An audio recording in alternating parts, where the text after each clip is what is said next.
ecuación. Bien, entonces, vamos a ver un poco la temática de...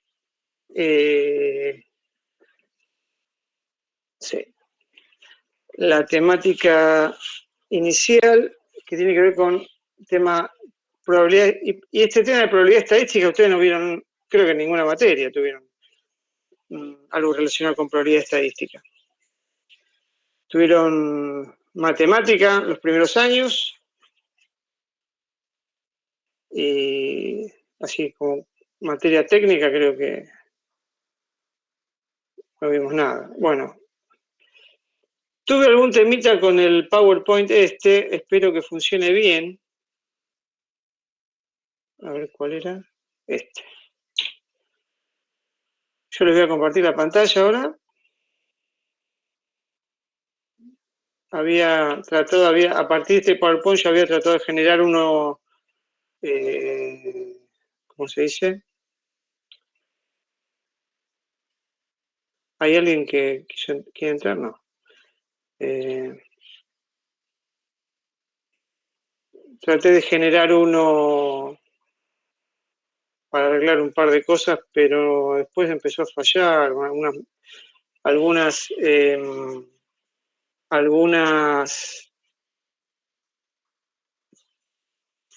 diapositivas no salían bien, así que este es el original, el crudo, así que espero que no traiga problemas.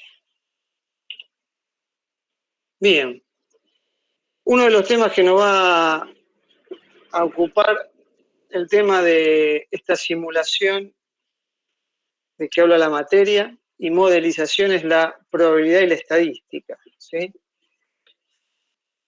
¿Por qué hablamos de simulación y modelización y entra en juego la probabilidad y la estadística? La probabilidad estadística trata de estudiar los eventos, el comportamiento de las cosas y trata, en cierta forma, de, a través de del método científico, parte de la matemática, tratar de generar formas de inferir un poco lo que puede llegar a pasar o explicar lo que pasa, ¿sí? La probabilidad tiene que ver con tratar de encontrar, a ver, qué es lo que puede pasar, ¿sí? O más que qué es lo que puede pasar, qué tan probable puede ser que algo pase o no, ¿sí? Básicamente esa es una de las tipos de probabilidades que vamos a estudiar, ¿sí? ¿Cuál es la probabilidad de que me saque la lotería? ¿Sí? ¿Qué posibilidad hay de que me pase un accidente automovilístico? ¿Qué posibilidad hay de que llueva hoy para llevar o no el paraguas? ¿Qué probabilidad hay de que repruebe el primer parcial? Son todas preguntas que uno tal vez no tiene una cuenta que hizo, pero a través de ciertos datos uno puede llegar a poder a decir si es muy probable, si es poco probable o cuán probable puede ser cada una de estas cosas, ¿sí?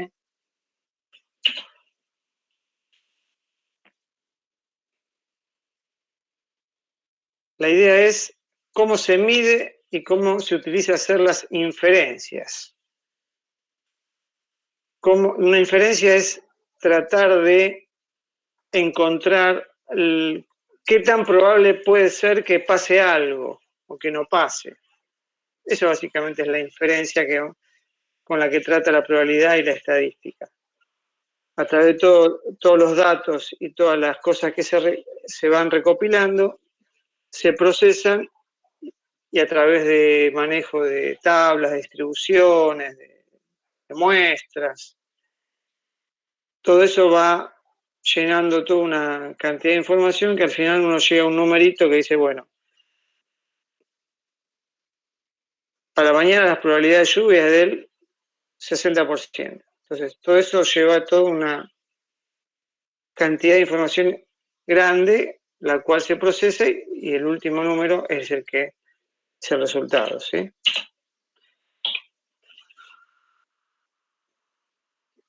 La probabilidad es importante en el estudio estadístico. Lo que nosotros vamos a ver, acá como dice, vamos a hacer estudios de experimentos aleatorios, ¿sí? Y vamos a trabajar con lo que se llama la estadística inferencial. En base a esos experimentos podemos llegar a inferir lo que va a poder pasar. Ahí vemos una máquina de ruleta y vemos los dados. O sea, son los dos elementos que más representativos de qué posibilidades hay de que yo saque un premio en una o que me saque tal número en el lado, ¿sí? Entonces vamos a empezar a definir algunos términos. Yo acá fui escribiendo en un documento algunos términos que van surgiendo en esta presentación y que tiene que ver con toda esta disciplina, ¿sí? Cualquier pregunta me van... A ver, creo que se unió alguien. Oh, no puedo. A ver, con el... Acá. Ahí estamos. Hola, ¿qué tal? Jonathan. Bueno, profe, ¿qué tal? ¿Cómo va? Hola, chicos. Bien, bien. Estamos con una presentación hablando sobre probabilidad y estadística. Va a ser un poco Perfecto. ¿Vamos a ver esto ahora en este cuatrimestre? les estaba explicando un poco que tiene que ver, es una materia que tiene que ver con el tema de simulación, de modelización, un poco orientado a lo que tiene que ver con los modelos matemáticos, de cierta forma, y todo eso se puede trabajar desde el punto de vista de estadística, desde el punto de vista de probabilidad y el punto de vista de programas de simulación de eventos. Lo que pasa es que esos programas no son tan, como estás explicando, no existen, son muy interesantes para hacer lo que se llama simulación de comportamiento, simulación de comportamiento de eventos sociales, eventos industriales, pero no son tan prácticos, así que lo vamos a orientar más que nada al tema de los datos, así que vamos a ver bases de datos básicamente. Después de ver la parte estadística, la parte de probabilidad, vamos a ver todo lo que está relacionado con bases de datos y un poco también va a ser, como les decía, un refuerzo de un complemento de lo que vimos en el primer cuatrimestre en relación a los sistemas, que estaban relacionados con los sistemas, poder hacer un refuerzo en ese sentido. ¿Sí? Básicamente es Qué eso. bueno, profe. Sí, vamos a retomar un poco entonces lo anterior. Buenísimo. Sí, sí, sí, sí. Entonces, veníamos diciendo que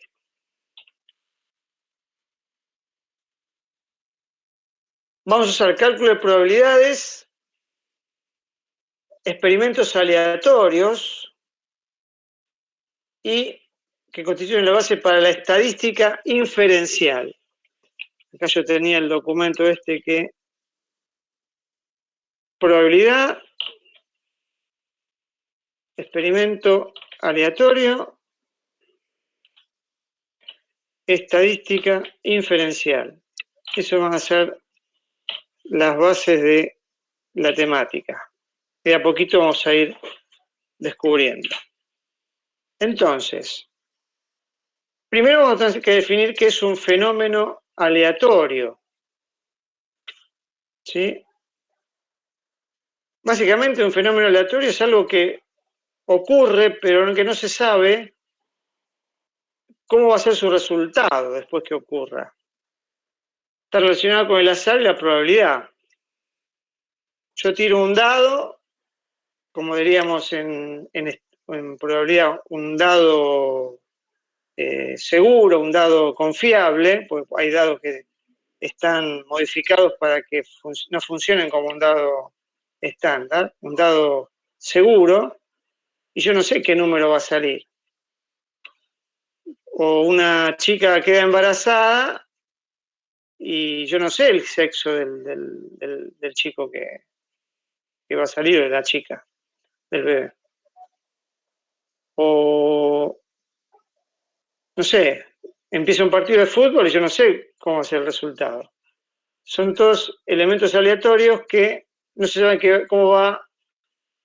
lo que va a ocurrir.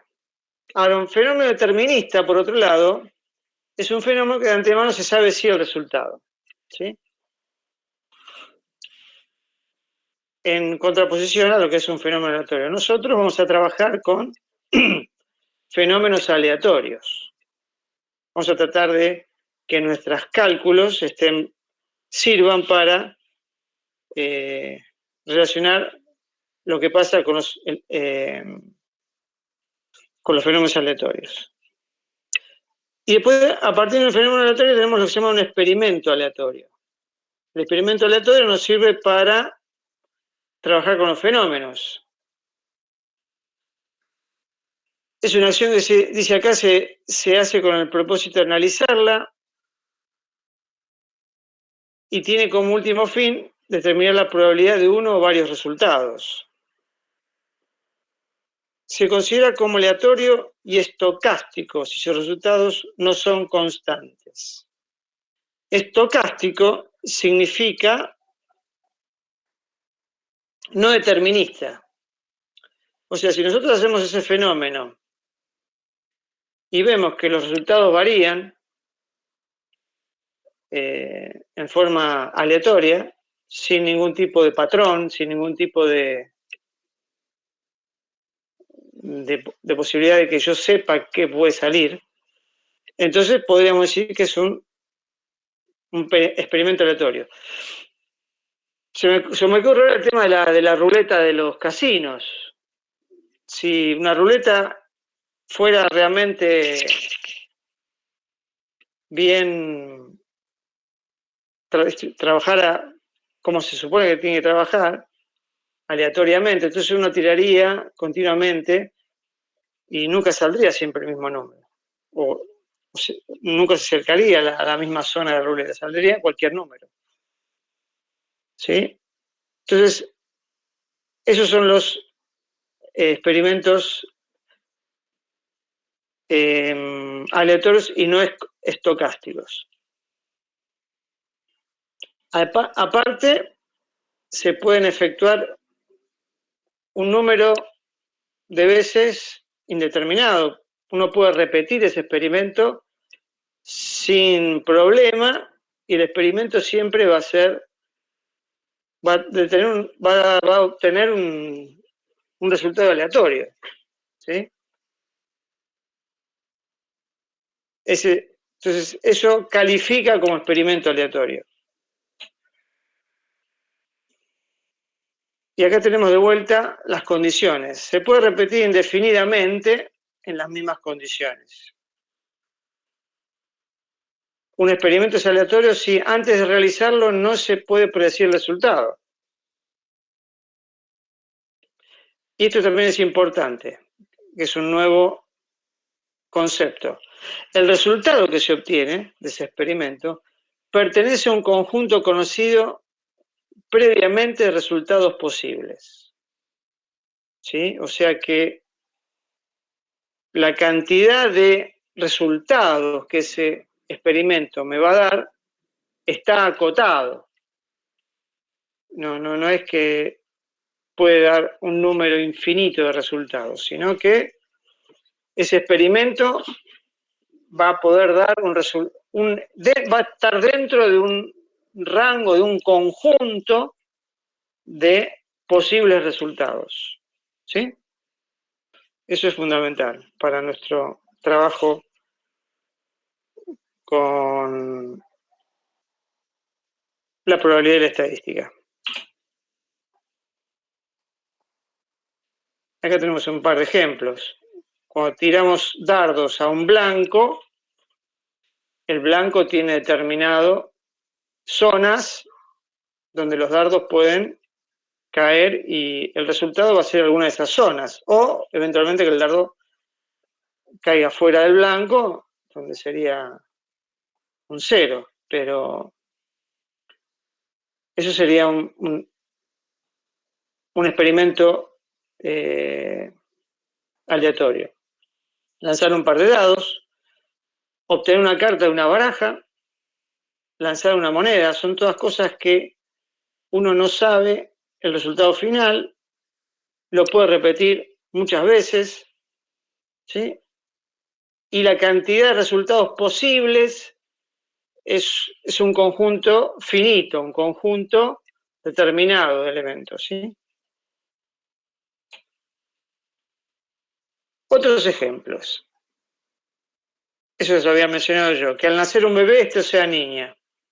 O sea, ¿qué probabilidad hay de que un bebé que nazca sea varón o sea nena? Hoy día tenemos muchas formas de verlo anticipadamente, pero si realmente no sabemos, no hemos explorado a través de algún estudio el feto, no sabemos bien si va a ser varón o nena. O sea, no sabemos en realidad todas las personas que se van a embarazar, por ejemplo, de acá a fin de año, cuál va a ser el sexo de los bebés que van a tener. ¿Sí? Otra cosa, otro evento, que una persona de 20 años sobreviva 15 años más. ¿Cuál sería el evento? ¿Cuáles serían los dos? Pregunta, ¿cuáles serían los dos resultados posibles de este segundo experimento? Un Pregunta. resultado booleano. ¿Cuáles serían explícitamente? ¿Qué resultados son? ¿De verdadero o falso? Booleano. O sea, booleano. Que viva o que no viva. O sea, un sí y un no. Sería dos. Tenemos dos posibles resultados de este experimento. Después tenemos otro, que la presión arterial de un adulto se incrementa ante un disgusto. Esto también sería un resultado, como decís vos, booleano, lógico, de verdadero o falso. Y el A también, que al nacer un bebé, este sea niña, también es verdadero o falso. O sea, podemos tener, ¿cómo se dice?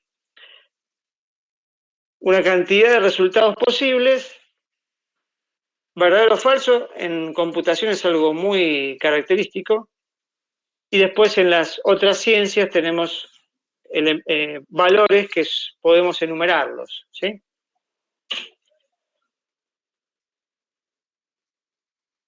Bueno, acá vamos a hacer una especie de ejercicio.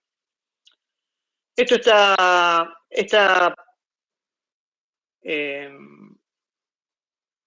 presentación no es mía, así que hay algunos nombres que no pertenecen a Argentina. Esto es un centro de estudiantes, el CEUDLA. Así que, probabilidad de inferencia. Se presentan dos candidatos al cargo de la presidencia del centro de estudiantes y se desea determinar si el candidato X puede ganar. ¿Cuál es lo que se quiere saber? Si X puede ganar. ¿Cuáles serían los dos resultados posibles? Que sí gane o que no gane. Población de interés, conjunto de respuestas de los estudiantes que votarán el día de las elecciones. Criterio, si obtienen más del 50% de los votos, el candidato X va a ganar, ¿sí? Eso no es muy complejo, muy parecido a lo que va a pasar en las próximas elecciones. Aunque las próximas elecciones son un poco más legislativas, son más proporcionales, pero esto, una elección del presidente, hay un solo presidente, así que gana el que tiene más del 50% de los votos. Ahora vamos a ver ciertas acciones que se tomaron y vamos a tratar de hacer algunas preguntas. Supóngase que todos los estudiantes del centro de estudiantes van a las urnas y se elige de manera aleatoria una muestra de 20 estudiantes. Si los 20 estudiantes apoyan al candidato X, sería ahí. ¿Sí? Ahí está faltando la X. O sea, nosotros vamos y consultamos, no sé si tomamos los votos que ellos hicieron o le hacemos el famoso boca de urna y les preguntamos, ¿ustedes a quién votaron? Y nos dicen, los 20 que agarramos, nosotros fuimos y tratamos de agarrar 20. Acá no dice bien con qué criterio se fueron a agarrar esos 20. Queremos suponer que con el criterio de que fueron lo más aleatorios posible, ¿sí? Eso es una muestra. Si son 500 estudiantes y toman a 20, es una muestra que debería ser representativa. Entonces, si los 20 apoyan a X, ¿qué concluye respecto a la posibilidad que tiene el candidato X de ganar las elecciones? ¿Alguno tiene alguna respuesta a esta pregunta? ¿Se puede sacar alguna conclusión? Si tomamos a 20 estudiantes, los 20 dicen que votaron a X, y si supóngase que son 500, 1000 estudiantes, ¿se puede sacar alguna conclusión? Por 20 y una probabilidad. O se podría llegar a sacar un número que represente a la mayoría. Puede haber 3 posibilidades a esta pregunta que acabo de decir. Que gana X, que gana Y, o que no se puede concluir. ¿Sí? O sea, tenemos 3 posibilidades. En base a la información anterior, hay 3 posibilidades que pueden pasar. Que en función de esa información yo infiero que va a ganar X, en base a esa información yo infiero que van a ganar, o sea que no va a ganar X, va a ganar Y, o infiero que no puedo inferir nada. Vayamos por la primera inferencia. El candidato X ganará. Ganar implica obtener más del 50%, y como la fracción que lo favorece en la muestra es 100%, entonces la fracción que lo favorecerá en la población será igual. ¿Es correcta esta inferencia? ¿Qué dicen?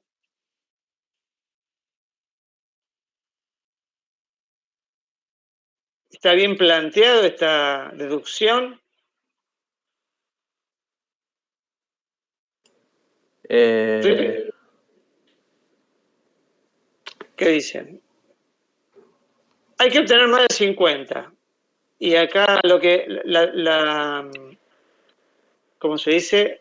La deducción dice, como todos los que fuimos a buscar apoyan a X, entonces esta muestra debe ser igual a la población, entonces va a ganar seguro. No creo, no, porque dijo que eran 20 alumnos nomás y en total eran como 500, o sea, es medio claro, como difícil que debería ser más proporcional, debería ser. O sea, debería consultar a más personas. Esta inferencia por ahora no sé si es correcta o si es probable.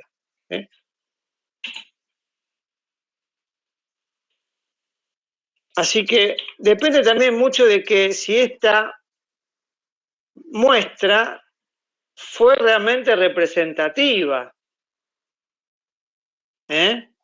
Porque nosotros vamos a ver en el futuro, si nos da el tiempo, que cuando nosotros tenemos que hacer un estudio de ver el comportamiento de algo, generalmente nosotros no estamos en condiciones de hacer una prueba al 100% de los elementos de todo. ¿Sí? Por ejemplo, si una fábrica de tornillos fabrica, no sé, 100.000 tornillos por día, y hay que hacer una prueba de calidad para ver si los tornillos que se están produciendo están dentro de las normas, es muy costoso probar los 100.000 tornillos. Y a veces son más, son 1 millón, 2 millones. Entonces, en realidad se toma una muestra, yo acá un poco me estoy adelantando a los temas, pero se toma una muestra y esa muestra se supone que es representativa del lote, de la cantidad. Entonces, si esa muestra me dice que la calidad está bien, yo puedo inferir con una cierta probabilidad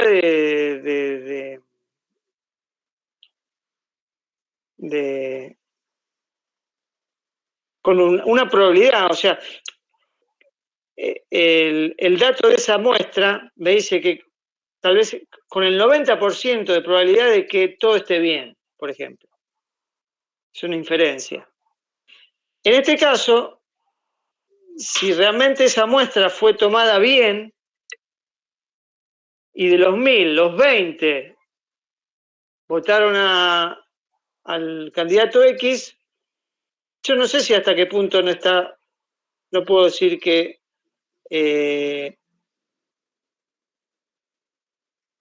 va a ganar X. A mí me queda la duda.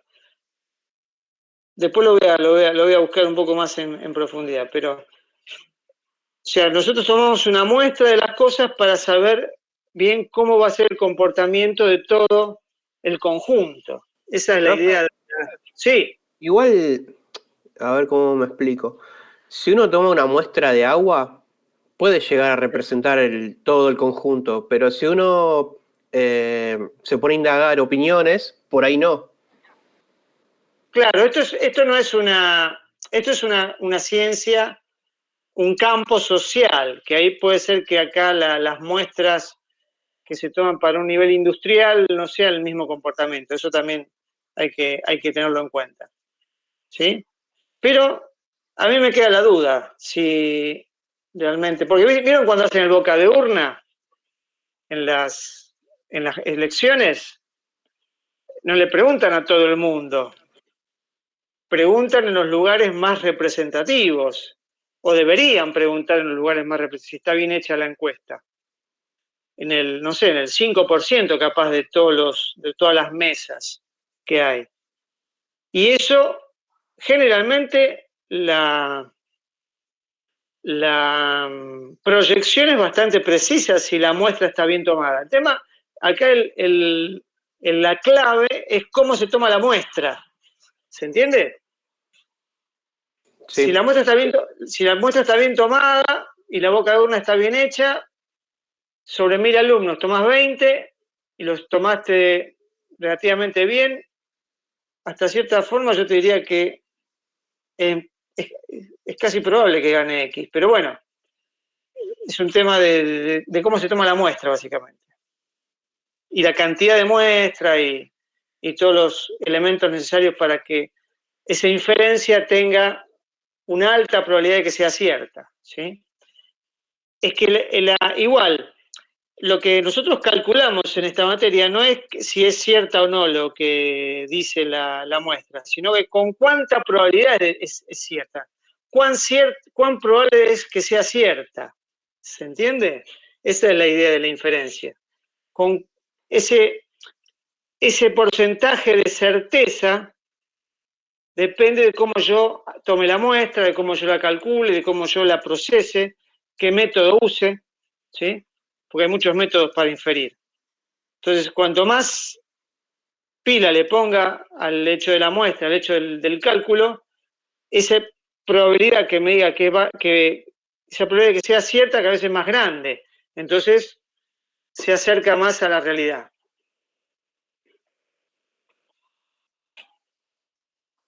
Ahora vamos a ver con el tema de las monedas.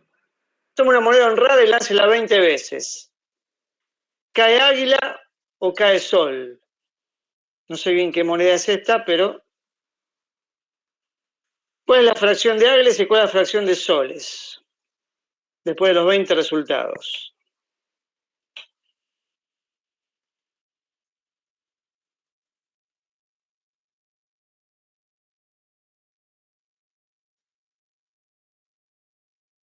Acá hay otra pregunta. ¿Será imposible que los 20 votantes de la muestra lo apoyaran?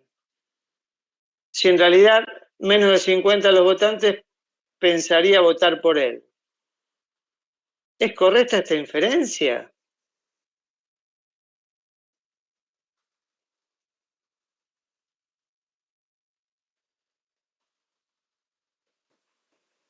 Yo creo que sí. O sea, acá está diciendo que tomamos 20 personas, los 20 dice que apoyan a X. Ah, no. Yo creo que el problema acá es que no sabemos el total, entonces no podemos sacar un 50, menos del 50%, no podemos calcularlo, porque si son, no sé, 50 personas, sabemos que menos del 50 ya es imposible. No, Si son... supongamos, yo les digo, supongamos, por cómo es la materia y todo, supongamos que es una muestra de un total representativo, 1000, 2000, yo se lo digo, esas serían las condiciones. Espera un segundito, a ver si... Acá está Sergio. Hola. Hola, profe, ¿cómo está? Recién entraste vos, ¿no? Porque recién te escuché. Sí. Buenísimo. Estamos acá viendo una presentación. Ah, bueno. Entonces,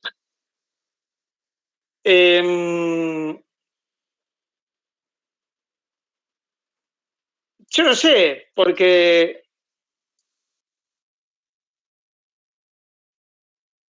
ahora, acá dice, si en realidad menos del 50 de los votantes pensaría votar en él.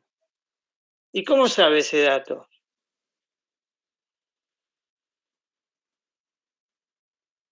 Claro, acá te está poniendo un dato que dice que menos del 50% pensaría votar en él. Eso,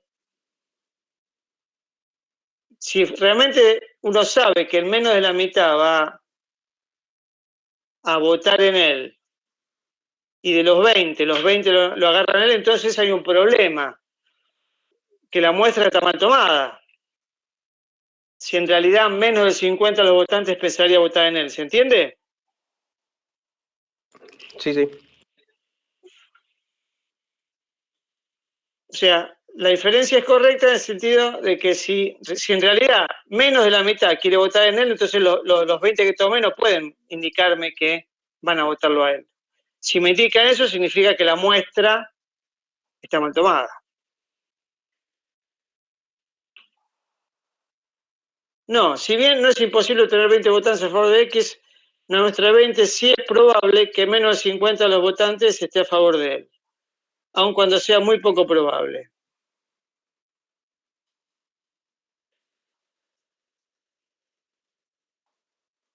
Bueno, acá tenemos un poco la respuesta.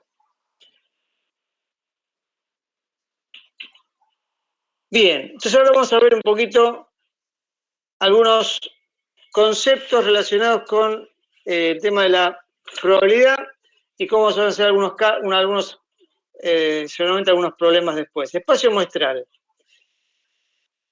que lo tenemos a ver también acá. Proceso estocástico, que ya lo vimos. Y espacio muestral.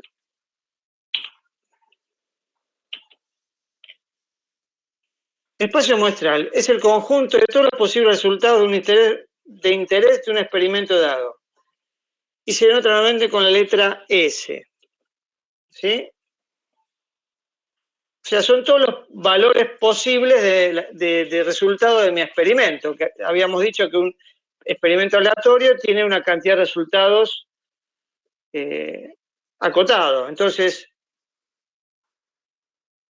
se le dice espacio muestral al número de posibles resultados.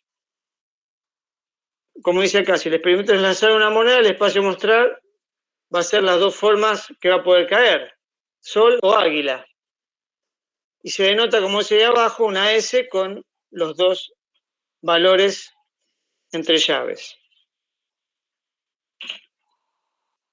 En un dado, el espacio muestral son 6 posibilidades.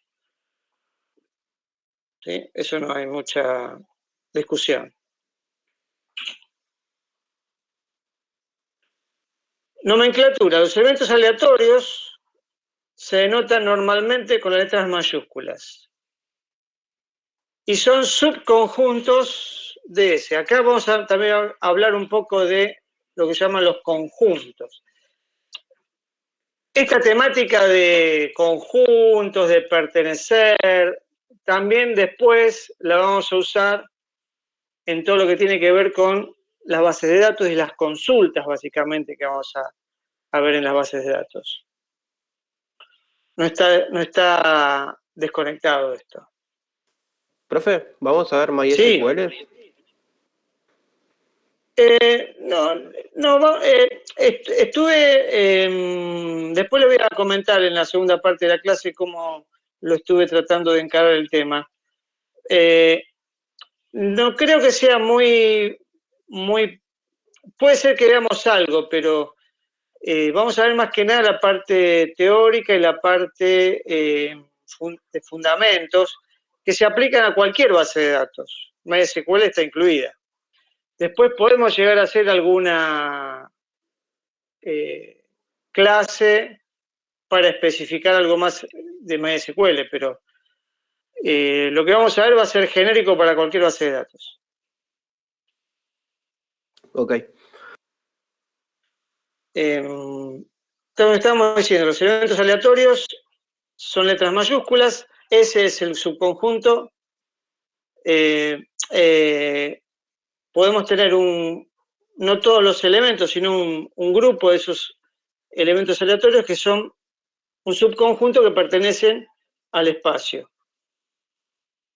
muestral.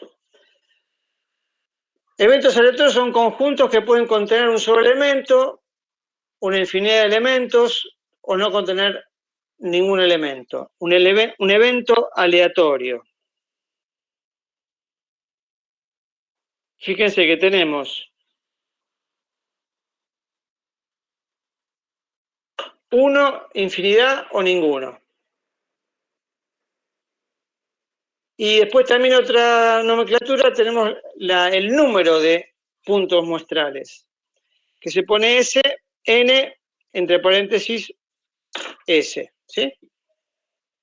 Tenemos el espacio muestral, los eventos aleatorios y el número de puntos muestrales.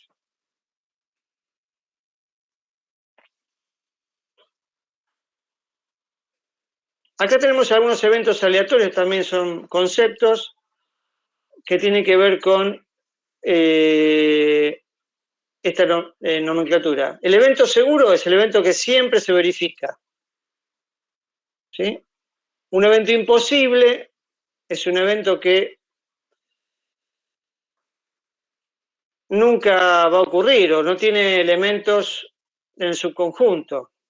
Es el conjunto vacío. Ahí dice tita pertenece a ese y el número de tita es igual a 0. Ese es el evento imposible. El evento elemental es el que siempre ocurre.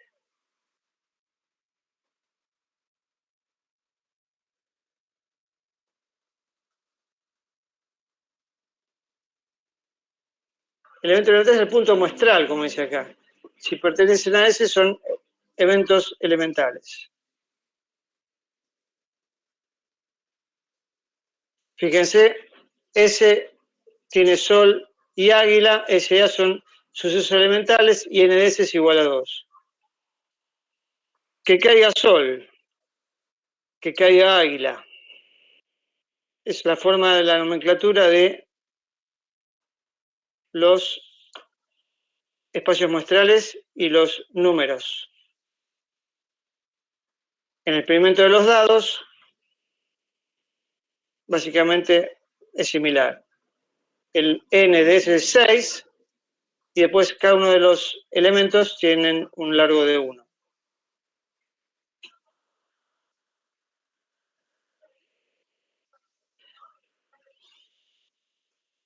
Un elemento compuesto es uno que tiene más de un elemento. Un elemento contrario o el complemento, esto también es importante, este complemento, son todos los eventos que no pertenecen a un evento. O sea, todos los que están de un lado los A y en el complemento están los que no están en A. ¿Sí? Esto también tiene mucho que ver con la lógica. En base de datos también se va a usar mucho eso. Poder buscar elementos en un lugar que no están en otros, o puedes buscar elementos que estén en un lugar y están en otros, elementos que están en un lugar junto con los elementos que están en otro, ¿sí? Son todas cálculos de lógica que se van a utilizar en las bases de datos.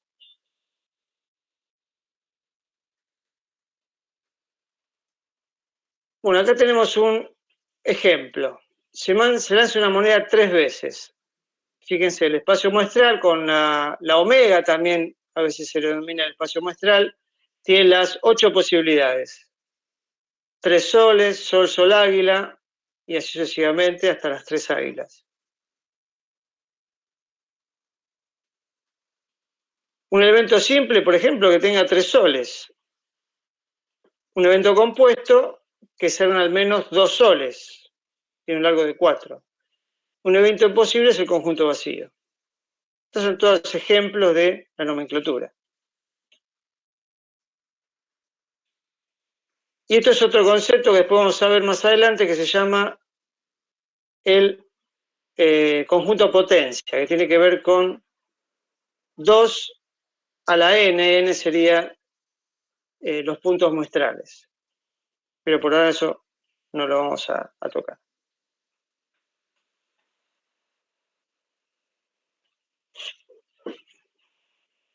Bueno, ahora vamos a ver un poco de operaciones que se pueden realizar con los elementos aleatorios. Tiene que ver también con los conjuntos. Tiene que ver con lo que llaman la unión, la intersección y la diferencia, que eso también está muy relacionado con los datos, la búsqueda de información en las bases de datos, los conjuntos. La unión es cuando vos tenemos dos conjuntos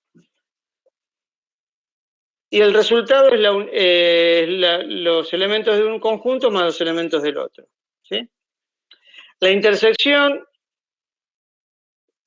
está formada por los elementos que están repetidos en los dos conjuntos. O sea, que suceden simultáneamente. Y la diferencia son los elementos que están en A, pero que no están en B. O sea que sería A menos la intersección de A con B. Esa sería más o menos la cuenta que hay que hacer. Ahora acá vamos a ver algunos ejemplos. Fíjense, acá tenemos dos conjuntos que están separados, no tienen ningún tipo de relación. El espacio muestral ese es la suma de A y B. Todos los elementos que en A, todos los elementos que están en B. Acá tenemos algo con intersección. Hay elementos que están en A y en B que se repiten.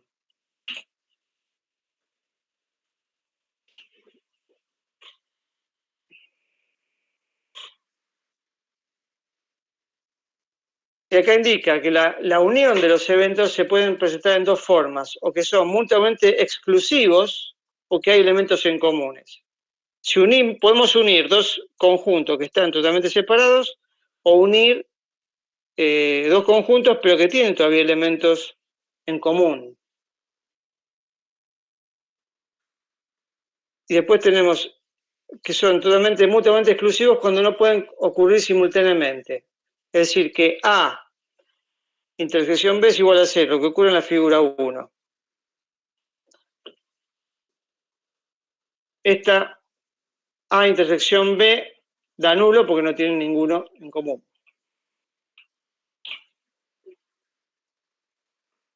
Ejemplo. Espacio muestral de un dado, 6. Tenemos 3 eventos. Que caiga un número impar. Nos puede dar 1, 3 o 5. O sea, son 3. Que caiga un número mayor a 2 y menor a 5.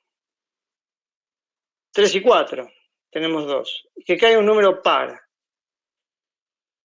2, 4 y 6. A, B y C son los experimentos. Acá un poco tenemos la nomenclatura. Esto después ustedes si quieren lo pueden ver con más detalle, pero básicamente, si lo vemos gráficamente, va a ser más fácil. El A unión B, A unión B,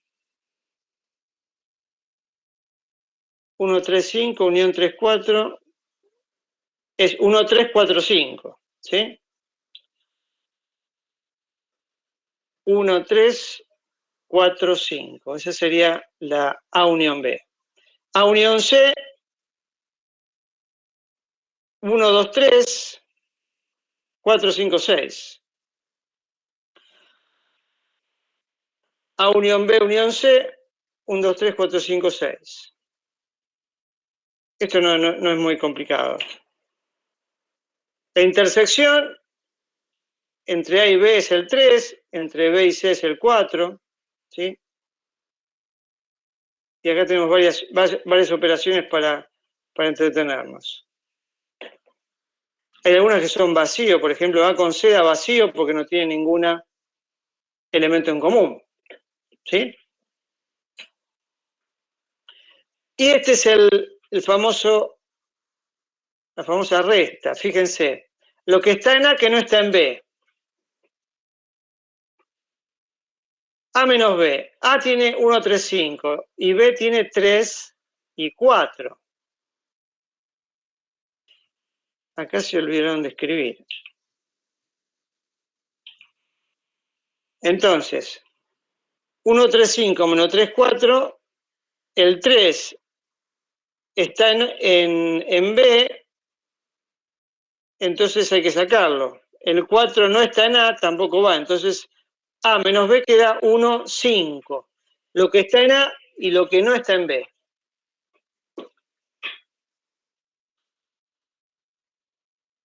Lo que está en A menos lo que hay en B y lo que hay en común entre A y B sería el resultado de esto. Lo que está en A menos lo que está en B, que eso no va, y menos lo que está en común entre A y B. Esa sería la operación de resta. Los complementos, el complemento de A, 2, 4 y 6, que son los que no tiene, en B y en C lo mismo.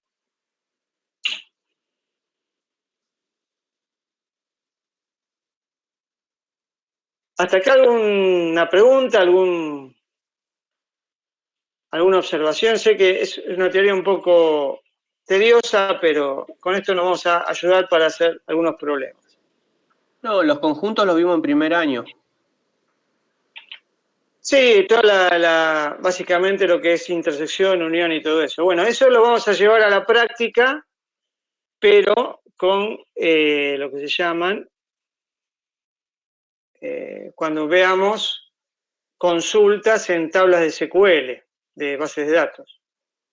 Los mismos conceptos los vamos a ver en la práctica, cómo se utilizan en consultas de datos de bases de datos, ¿sí? Aunque parezcan un poco elementales, pero después ustedes lo van a ir aplicando en eso, ¿sí? Pero esto es una especie de repaso y que también está relacionado con el tema de la probabilidad. ¿Sí?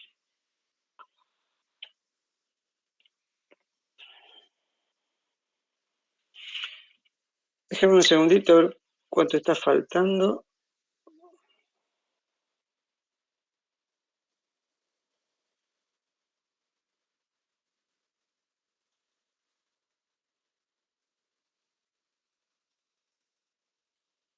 Ah, falta poquito.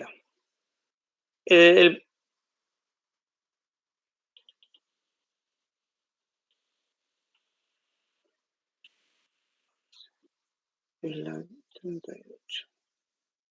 Bien. Acá vamos a ver un concepto que tiene regularidad estadística o probabilidad frecuencial. O sea, cuando nosotros el experimento lo vamos repitiendo una gran cantidad de veces, entonces se va estabilizando el resultado, ¿sí?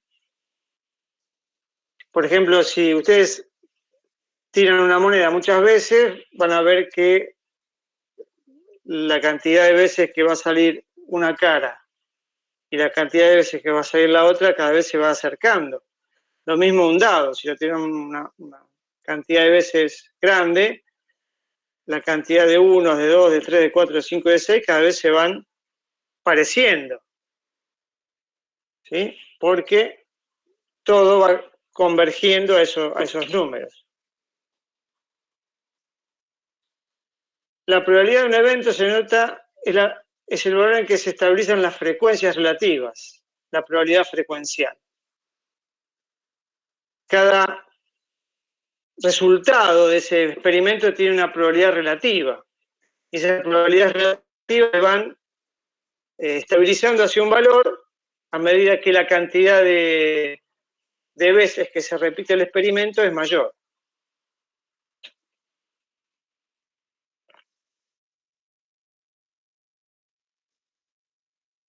Probabilidad, cantidad de elementos de eventos sobre elementos del espacio muestral. O sea, si yo tengo un dado, ¿qué probabilidad hay de que salga una de las caras?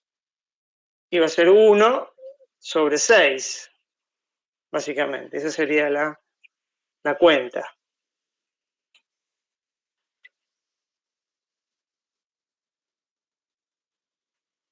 La probabilidad clásica, casos favorables sobre casos totales, ¿sí? Eso es bastante sencillo. Una moneda sería 0.5. Bueno, y creo que vamos a dejar por acá, porque después viene toda una serie de axiomas, teoremas y todo para no hacer esta primera clase un poco larga.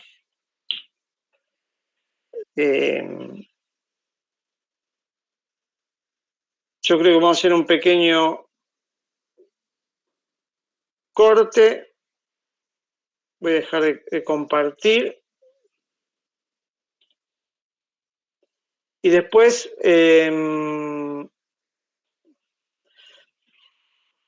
vamos a hablar un poquito de la parte práctica, así nos ponemos de acuerdo con un par de temas, ¿sí? ¿Les parece? Hacemos un corte de 5 minutos y volvemos, ¿les parece? Bueno, profe, yo me Por voy mi a café. parte, podría continuar ahora yo. O sea, no necesito un descanso. Pero no sé mis compañeros. No sé, Yo me voy a hacer un ¿quieren? café. Bueno, hacemos 5 minutos. 5 minutos, son y 20 y 25 retomamos, ¿sí? Listo. Yo de paso corto la grabación acá.